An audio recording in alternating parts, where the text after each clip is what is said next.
नमस्कार दोस्तों, सर्वे भवन्तु सुखिनः के एक नए एपिसोड में मैं आपका हार्दिक स्वागत करता हूं। दोस्तों, आज जिस विषय की मैं चर्चा करना चाहता हूं, उस विषय पर चर्चा होनी तो नहीं चाहिए, फिर भी यह चर्चा का विषय बना हुआ है। दोस्तों, मैं बात कर रहा हूं ईश्वर में आस्था की। क्या हम सबों को ईश्वर में अटूट आस्था है? मुझे लगता है कि अक्सर हम लोगों के मन में यह प्रश्न उठता है कि सच में ईश्वर हैं या नहीं हैं, और अगर हैं तो कहाँ हैं। जब हम मंदिरों में जाते हैं, मूर्तियों के सामने खड़े होते हैं, तो हमें क्या लगता है, क्या हम साक्षात ईश्वर के समक्ष खड़े हैं या किसी पत्थर की मूर्ति के समक्ष खड़े हैं? जब हम गंगा में डुबकी लगाते हैं तो क्या लगता है, किसी बहता पानी में हम डुबकी लगा रहे हैं या गंगा मैया का आशीर्वाद पा रहे हैं? दोस्तों, हम अपने घर में भगवान की मूर्तियां रखते हैं, फोटो रखते हैं, उनकी पूजा करते हैं। क्या मानकर करते हैं? मूर्तियों की पूजा करते हैं या ईश्वर की पूजा करते हैं? क्या ईश्वर हमारे घर में वास करते हैं या नहीं, सिर्फ मूर्तियां होती हैं? ये सब बातें हम लोगों को अवश्य सोचने पर मजबूर करती हैं। दोस्तों, मेरा मानना है कि ईश्वर में हमें अटूट आस्था होनी चाहिए। ईश्वर हर जगह है। हम जब मूर्तियों के समक्ष खड़े होते हैं तो हमें मानना चाहिए कि हम ईश्वर के समक्ष खड़े हैं।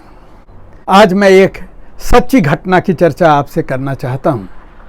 शायद इससे आपको यह बात कि ईश्वर हर जगह हैं, ईश्वर आस्था में हैं, शायद आपको यह स्वीकार्य लगे। अरुण गोविल जी का नाम आपने अवश्य सुना होगा। अरुण गोविल जी रामायण सीरियल में भगवान श्री रामचंद्र को चरितार्थ कर रहे थे, उनकी भूमिका निभा रहे थे। उन्होंने ही यह कहानी बताई है। जब वो दक्षिण भारत में एक बार शूटिंग कर रहे थे, वो एक शिला पर बैठे हुए थे, शूटिंग की तैयारी चल रही थी। उसी समय उन्होंने देखा कि दूर से कुछ लोग उनकी ओर दौड़े आ रहे हैं। उनकी समझ में शायद कुछ न भी आया हो, फिर भी वह उस ओर देखते रहे। जल्द ही वो लोग उनके समक्ष पहुँचे। एक महिला अपने गोद में एक बच्चे को लिए उनके सामने खड़ी हो गई। वह रो रही थी, बिलख रही थी।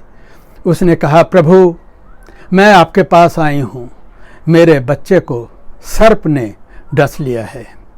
देखिए, इसके मुंह से फेन भी आ रहे हैं। अगर आप कुछ नहीं करेंगे, अगर आप आशीर्वाद नहीं देंगे, तो यह बच्चा चला जाएगा। भगवान श्री राम मुस्कुराए। पता नहीं उनके मन में क्या चल रहा था। उठे, बच्चे के समीप आए और बच्चे के सर पर हाथ फेरना उन्होंने शुरू किया। कुछ ही क्षण पश्चात उस बच्चे के मुंह से फेन निकलना बंद हो गया और बच्चे को होश आ गया। सारे लोग जो वहाँ खड़े यह देख रहे थे, वह स्तब्ध रह गए। भगवान श्री राम की यह लीला सबों ने देखी। दोस्तों, मानो तो गंगा जल है, नहीं तो बहता पानी, मानो तो पत्थर की मूर्ति है, नहीं तो साक्षात भगवान है। और इस घटना से तो हमें यह प्रत्यक्ष रूप से पता चलता है कि ईश्वर हर जगह हैं।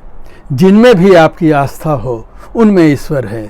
ईश्वर हमेशा हमारी ओर देखते हैं, हमारा कल्याण करते हैं। इस अंक में इतना ही। नमस्कार।